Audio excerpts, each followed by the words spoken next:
Les pendules de ce clocher sont restées figées à 3h38 du matin, l'heure exacte du séisme qui a réveillé brutalement les habitants d'Amatrice, ce village du centre de l'Italie, réduit en miettes le 24 août dernier. Comme la plupart de ses habitants, Angela a perdu sa maison après la secousse. Depuis, pour survivre, il ne lui reste que le système D. Ça, c'est ma roulotte. On me l'a prêtée en attendant qu'on m'assigne un endroit pour vivre. Au début, j'ai dormi dans une tente, mais je ne pouvais plus dormir là-bas. Il faisait trop froid avec la neige. Après le séisme, Angela a perdu aussi son emploi d'aide à domicile. Mais malgré tout, elle a décidé de rester ici avec sa famille. Mon fils dort ici. Regardez, sur ce petit lit. Et moi, je dors là-bas. Ces 6 derniers mois ont été un cauchemar. Plusieurs fois, j'ai pensé à partir, mais je veux rester, parce que mon cœur est ici. Cela fait 20 ans que je vis ici.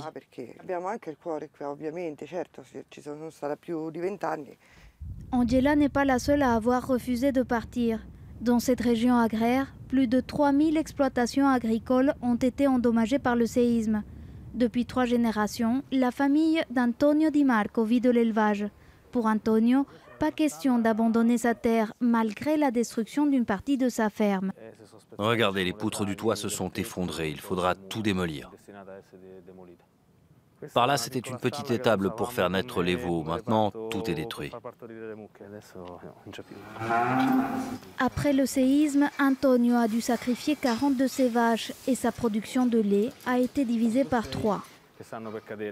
Là-bas, on a des poutres qui peuvent s'effondrer à tout moment. En fait, c'est risqué de rester ici parce que cette structure est endommagée et le plafond peut nous tomber dessus si ça tremble. Inquiet, car cela fait 6 mois que la terre n'a pas cessé de trembler ici.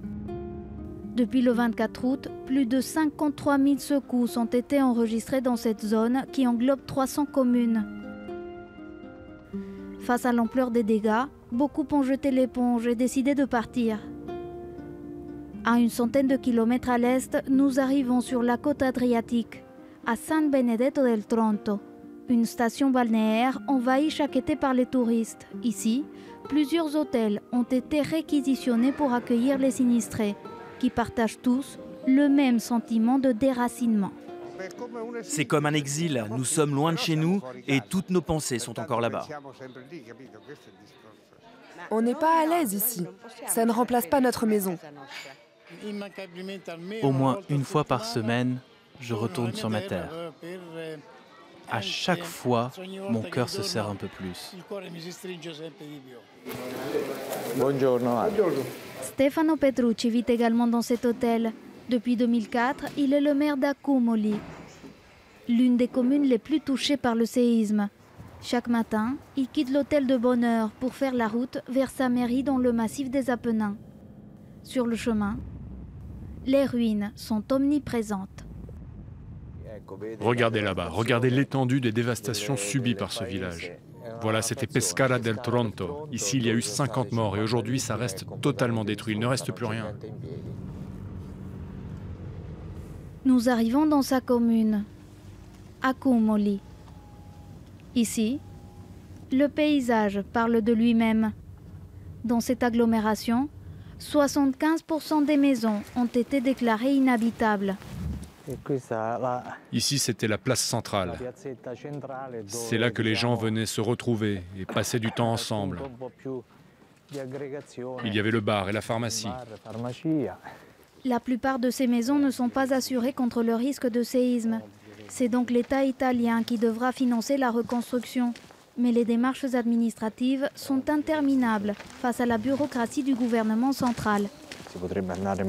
Nous pourrions aller bien plus vite. Mais nous sommes tenus de respecter des normes supramunicipales qui ne nous laissent pas agir plus rapidement. Ici, nous sommes à l'arrêt complet depuis Noël.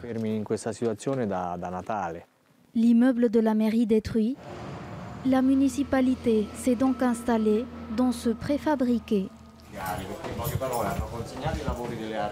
La priorité ce matin, déblayer les rues. Ce tronçon de route doit être désencombré immédiatement, car il faut que nos équipes puissent passer pour sécuriser les immeubles. Les premières estimations indiquent qu'il faudra 10 ans pour reconstruire la totalité de ces villages. Pour faire revenir les familles, une école en préfabriqué a ouvert ses portes à Amatrice. Et l'armée a été dépêchée sur place pour aider dans la construction de maisons temporaires, antisismiques. Les 25 premiers modules ont été assignés par tirage au sort. Parmi les chanceux, Angela, qui vient aujourd'hui pour la première fois découvrir son futur logement. Je n'en crois pas mes yeux. Je n'y crois pas. Excusez-moi, je suis émue. Après tout ce calvaire, je commence à voir une lumière. Une lumière au bout du tunnel. Mais la tâche pour reconstruire ces bourgs ne s'annonce pas facile. Le coût de la reconstruction est estimé à plus de 23 milliards d'euros. Et pour poursuivre ce focus, je reçois Badawi Rouban. Bonjour, merci d'être avec nous. Vous êtes expert en sismologie, directeur du département prévention des catastrophes auprès de l'UNESCO. D'abord, quelle est la particularité géologique de cette région des Apennins? À quelle plaque tectonique correspond-elle? C'est-à-dire cette région, elle se trouve en Italie. Et l'Italie elle-même se retrouve au croisement de deux plaques tectoniques. L'Italie est coincée entre la plaque africaine et la plaque eurasienne. Ces deux plaques convergent au niveau de l'Italie. Et dans cette zone-là, il y a la région des Apennins, cette chaîne de montagnes qui se prolonge sur 1000 km du sud au nord de l'Italie. Cette région des Apennins, qui a formé des montagnes, en ce moment aussi est formée de microplaques tectoniques qui s'affrontent. Ça veut dire forcément qu'il y aura d'autres séismes dans les années qui viennent ou dans les mois qui viennent? Normalement, nous sommes entrés dans une séquence, une crise sismique depuis le mois d'août, donc depuis 6 mois. Mais auparavant aussi, en 2009, il y a eu le séisme de l'Aquila. Donc là, nous sommes en effet dans une crise sismique qui risque de se prolonger avec des séismes plus ou moins forts. Celui de l'été dernier du mois d'août était de 6,2 en magnitude. Et donc voilà, il a causé des dégâts parce que les bâtiments sont anciens dans cette région de l'Italie et il n'y a pas de normes parasismiques respectées, etc. et pas de préparation. Justement, en termes de prévention, quelles devraient être les priorités selon vous du gouvernement italien? Alors, il faut évidemment regarder le bâti existant, renforcer le bâti existant par des méthodes. On peut le faire. On peut le faire en plaçant des poutres et des poteaux et en faisant une jonction. Parce que ces maisons-là sont fabriquées dans la zone médiévale, dans l'ère médiévale, donc en pierre, avec du mortier. Et donc, il n'y a pas d'éléments structurels résistants. Quant aux bâtiments plus récents, la plupart des bâtiments en Italie ont été construits à la suite de la Deuxième Guerre mondiale, donc fin des années 40 jusqu'au début des années 70. C'est une époque où il y a eu un essor de la construction après la guerre. Mais il n'y avait pas des normes sismiques déjà à l'époque? À l'époque, il n'y avait pas de normes sismiques, de normes parasismiques. Les normes parasismiques ont été introduites en 1973. Donc la plupart des constructions aujourd'hui en Italie récentes n'observent pas, ne respectent pas les normes de construction parasismique. Et quand ces normes sont respectées, il faut voir si l'application sur place, s'il n'y a pas eu de malfaçon, etc. Donc, il y a encore un énorme travail, on le voit, de prévention. Est-ce qu'on peut aussi anticiper ces séismes, ou du moins les plus violents? Est-ce qu'on peut les prévoir et ainsi prévenir la population d'un risque de danger imminent, par exemple? La prédiction de la date précise d'un tremblement de terre est impossible aujourd'hui, compte tenu de l'état des connaissances scientifiques. Donc, on ne peut pas prédire le moment d'un séisme ou le jour. En revanche, on peut, avec des observations, établir des probabilités.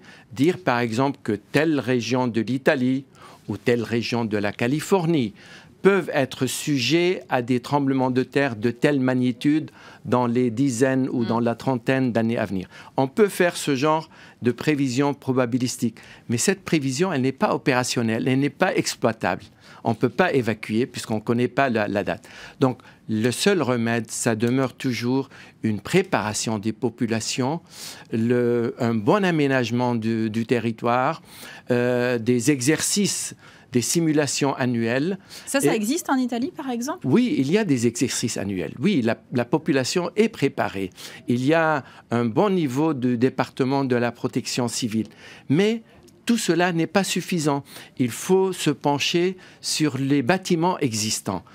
Donc, renforcer les bâtiments existants et s'assurer que toute nouvelle construction respecte les normes parasismiques, non seulement sur les plans, mais aussi en matière d'exécution et de mise en œuvre.